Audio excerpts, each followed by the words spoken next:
Bugungi mavzurimiz nima? Millatni beşik kelayotgan musibatlar sinaqmi yoki jazomi deb mavzu qo'ydik. Albatta yuqorida so'zlangan, so'zlab o'tgan narsadan har birimiz har xil shaklda o'zimizga tushliq Allohning irodasi bilan xilma-xil sinaqlarda yashayotganligimizdan tushundik hamda yuqoridagi gaplardan. Yana hamda bu aramizda ham musulmonlarning o'rtasida davomli bo'lib turadigan so'zlar bor hamda. Milletimizning ichidagi nurg'un nuqsonliklarni, ayblar, kamchiliklarimizni o'tirib qo'yib turib, bu mana shu ishlarimiz sababli Allohning jazosini tortyapmiz debmi bunday gaplarga so'zlandi hamda. Bu Allohning beshimizga kelgan shu ishlar, shu qilgan yuqoridagi ma'vu ishlarimiz sababli Allohning jazosi bu deb bu so'zlarni ko'p aytildi. Shunga bu kelgan ishlarninki beshimiz kelgan har xil ishlarninki sinaq ibtilo bo'layotgan sinaq yoki jazo ekanligini qanday ayiramiz endi bu yerda? Buningda sinaq bilan jazoning ikkisininki alohidaligi yoki farqlari haqida ayrim bir to'xtalish to'g'ri keldi. Biroz uzunroq bugun o temaga kirmay balkim bir maqola e'lon qilishim mumkin yoki bu temamiz davomlash qilishi bu daqiqatimda bayon qilishim mumkin vaqt munosabati bilan. Ama beşimiz kilovatkan narsa sınak demdik ya jaza demdik bir umum noktadan qarsak yani bunu bile olayımız. Her qanday bir cemiyette bulup bir musulmonlikni da'vo qilgan bir cemiyette günah ma'siyat eşip ketsin. Bölünüş, parçalanish avjagan bo'lsa, xoinlik, sotqinlik baza topgan bo'lsa ve her türlü ahlaki illet kirsiz avjagan bo'lsa, bunday bir cemiyetke Allah'nınki cazası tushmay qolmaydi. Bu Allah'ın jazo tushgan vaqtida yaxshinimi, yomonimi o'z ishiga olib ketadi. Hammalarni teng keladi bu jazo. Gerçi 30% adam jinoyat ishlagan, 30% adam xoinlik qilgan, sotqinlik qilgan, zina, fohisha, xiroyan, o'chma, butun balay musibat 30% inson tergan bo'lsa-mi, 70% inson normal o'zining oldi o'tgan bo'lsa-mi, 70% adam balkim bu ishga qo'shilib jazosiga uchrab ketadi. Ular mas'uliyatni ado qilamiz. 70% adam 30% ado qilmagan bo'lsa, kontrol qilmagan bo'lsa, buni oldini olmagan bo'lsa, u yaxshi etem degan bilan u jazo chiqadi. Chunki Qur'on Karim bu vaqtda mening nemishim, ular bilan mening nemishim deb o'zining hayotini yashaydi. Deyilmaydi. Chunki Qur'on Karim aniq bir yerda bayon qildi. Vattaqu fitnatan la tusibanna allazina zalamu minkum xassatan. Faqatlam zolimlarga, jinoyatchilarga, gunohkorlarga, nachar odamlar bilan cheklanib qolmaydigan bir fitna fasoddan saqlaninglar dedi.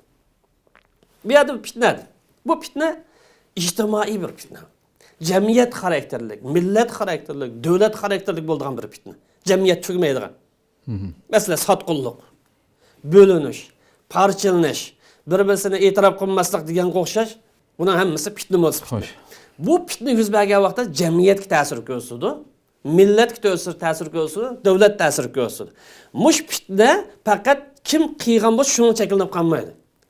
Qilganning o'zini nima deymiz? Oyat bu yer zolim dedi, zolim. Bu zalim bilan to'xtab qolmaydi. Bu yerda uning aralashmagan yoki uningdan biyoz chetilib qolmagan begunoh odamlarni mushningki qatorida jazo chiqadi. Sabab nima esa uning sukut qilganligi, sabab nima esa ashu fitninki, ashu musibatninki yoki ashu ofatning oldini olish uchun harakat qilmay qolsa, yaxshi odamni mushu jazoga tang chiqadi. Bu vaqtda payg'ambarimizning nurg'un hadislari bor.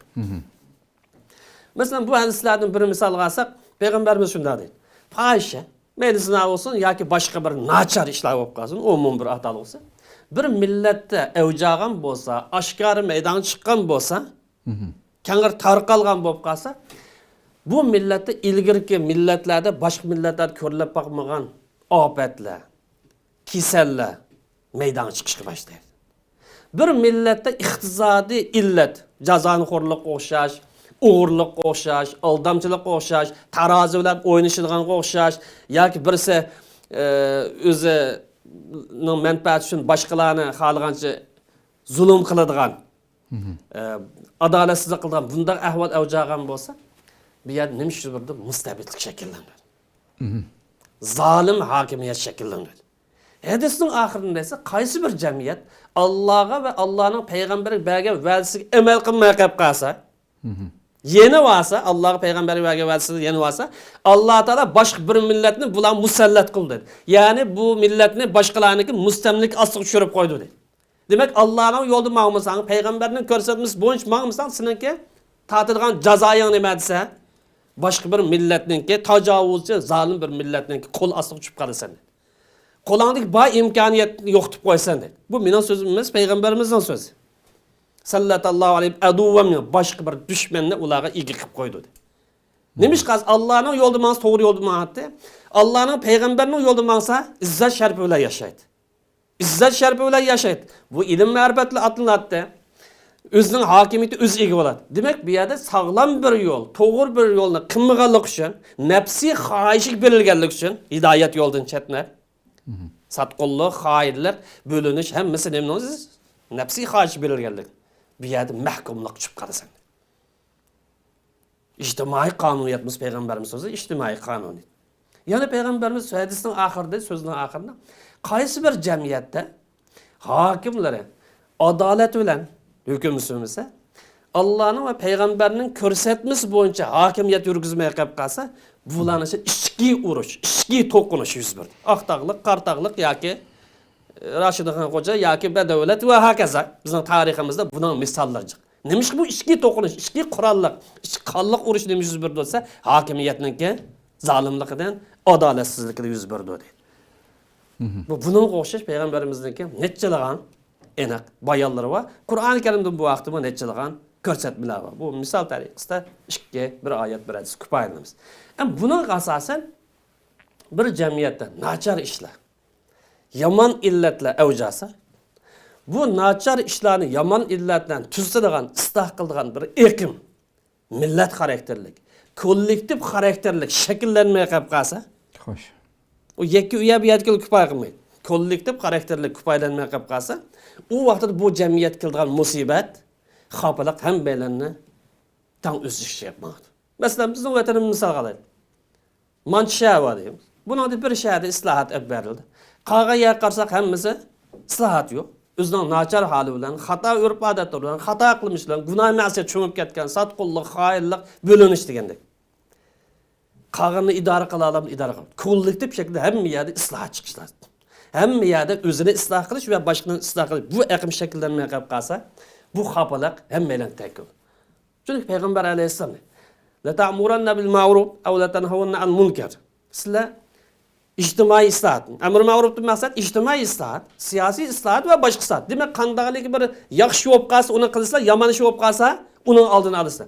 Eğer sizler bu işle kılmaya kapıp kalsanız, Allah Teala sizlerge umumizlik balayı afetini verdi.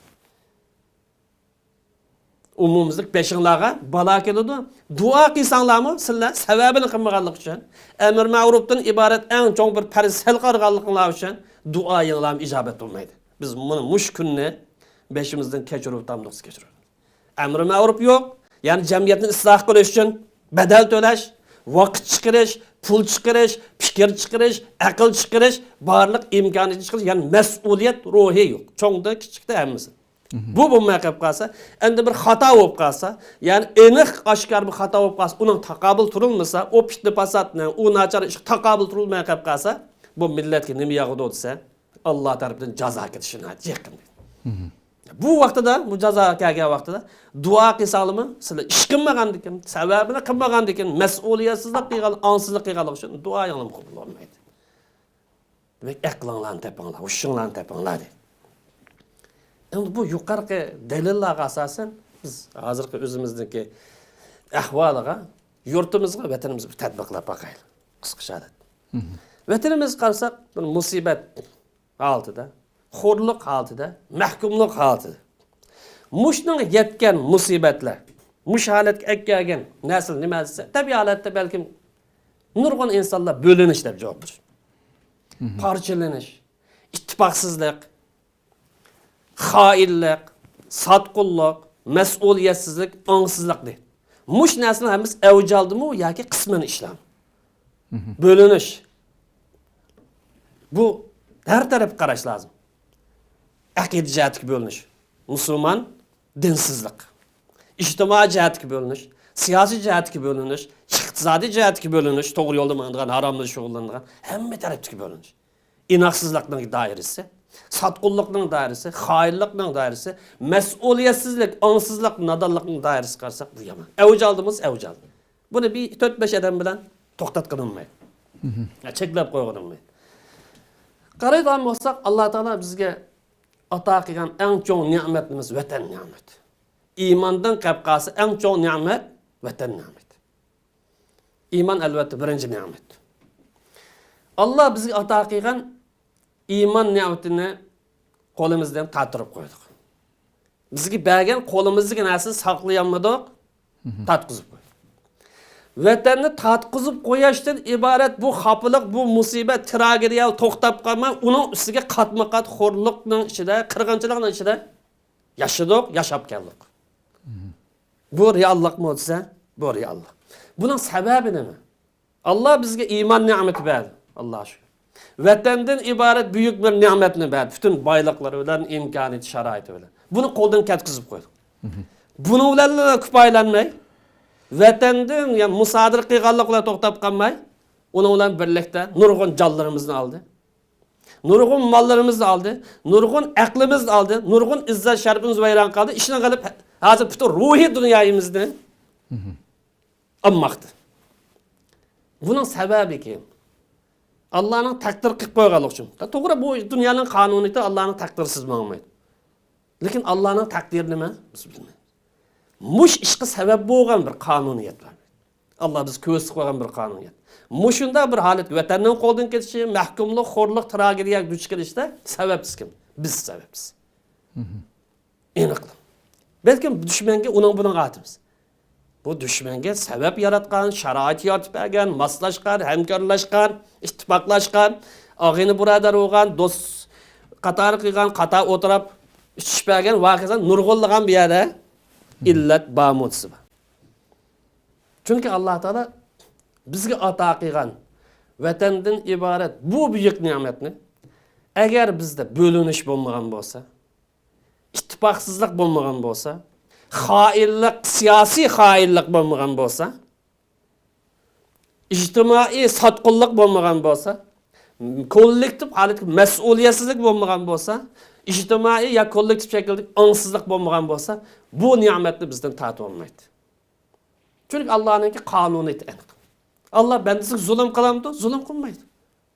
La in shakartum la azidannakum. Sen to'g'ri yo'lda mansang taqimni berman dedi. Allah zulm qilamdi, zulm qilmaydi. Ammo bu vatan qo'ldan ketdi. Sababi nimasi? Yuqorqi o'xshashdi. Sabab kimdan bo'ldi esa bizdan ketdi, millat xarakterlik. Mushu narsa nima deb qarash lozim? Bu bizga kelgan bir jazomi yoki jazo emas. Agar vatanimiz qo'ldan ketgan bo'lsa, uning ustiga bugun qo'sh irqiy qirg'inchilik, xo'rlik, nurg'un xafalık duch kelgan bo'lsa, buning sababi Qur'on nima deydi? Hal tudzavna illa ma kuntum ta'malun. Sizlik bir jazo kelgan bo'lsa, mukofot kelgan bo'lsa-mi, qilgan ishinglar bilan olasizlar. Agar bir jazo kelgan bo'lsa-mi, qilgan ishinglarning natijasini ko'rasizlar. Buning o'xshash netjilgan oyatlar bor. Hal tudzavna illa ma kuntum taksibun deydi. Demak bu kelgan jazo nima kelsa, tabima kasabat aydikum. O'zinglar sababchi buni. Allah bizga bergan bu ne'matni ko'tarib bilan boshqasiga bermadi. O'zimiz boshlab keldik, o'zimiz hamkorlashdik, o'zimiz yordamlashdik, sotqinlik qildik, to'xtama chaqdik, iymonimizni xiyonat qildik, millatimizni xiyonat, vatanimizni xiyonat qildik. Bu xiyonatdan soni jiq.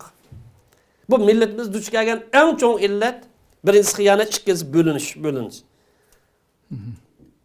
O aqidaning passivligi, abgorligi, u yerdagi dinsizlik, otizmlik, u ayrim bir masala. Bu masalada chunqur o'ylash lazım her bir qarindishimiz.